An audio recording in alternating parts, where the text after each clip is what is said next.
জুলাই আহতদের no release no treatment দেওয়ার নির্দেশ দিয়েছিলেন সাবেক প্রধানমন্ত্রী শেখ হাসিনা। এমন জবানবন্দি দিয়েছেন জুলাই গণ অভ্যুত্থানে আহত আবদুল্লাহ আল ইমরান। বিচারপতি মোহাম্মদ গোলাম মুর্তুজা মজুমদারের নেতৃত্বাধীন আন্তর্জাতিক অপরাধ ট্রাইব্যুনাল 1-এ মামলার দ্বিতীয় সাক্ষী হিসেবে জবানবন্দি দেন তিনি।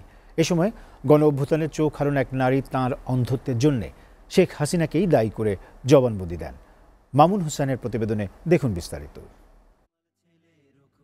জুলাই গণ অভ্যুত্থান 2024 রাজধানীর বিজয়নগর পানির ট্যাঙ্ক এলাকায় 19 জুলাই আন্দোলনে গিয়ে গুলিবিদ্ধ হন আবদুল্লাহ আল ইমরান। এরপর রাজধানীর আগারগাঁওয়ে জাতীয় অর্থোপেডিক হাসপাতাল ও পুনর্বাসন কেন্দ্রে চিকিৎসা চলছিল তার। গত বছরের 26 অথবা 27 জুলাই তৎকালীন প্রধানমন্ত্রী শেখ হাসিনা পঙ্গু হাসপাতাল পরিদর্শনে যান। শেখ হাসিনার হাসপাতাল পরিদর্শনের পর থেকে চিকিৎসায় অবহেলার শিকার হন তিনি। এমনকি অন্য হাসপাতালে গিয়ে উন্নত চিকিৎসার সুযোগ চাইলেও তাকে ছাড়পত্র দেওয়া হয়নি বলে ট্রাইব্যুনালে জবানবন্দি দেন ইমরান।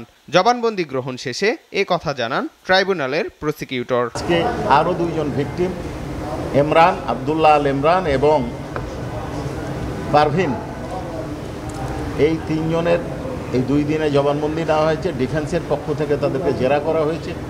ভিকটিমরা তাদের কিভাবে আহত হয়েছে, কারা এর জন্য দায়ী, তারা কাদেরকে দায়ী মনে করেন, কিভাবে ঘটনা ঘটেছে তার পূর্ণ বর্ণনা ট্রাইব্যুনালে দিয়েছেন।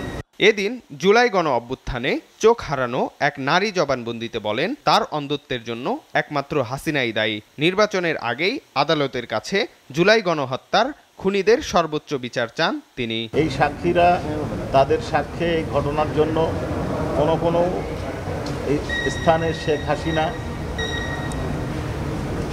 আসাদুজ্জামান খান কামাল, চৌধুরী আবদুল্লাহ আল মামুন, ওবায়দুল কাদের এবং শামীম ওসমানকে দায়ী করেছেন কেউ কেউ, আবার কেউ 2-1জনকে বাদ দিয়েছেন। তো সকলেই, তিনজনই শেখ হাসিনাকে দায়ী করেছেন। Mamun Hossain, SA TV, Dhaka.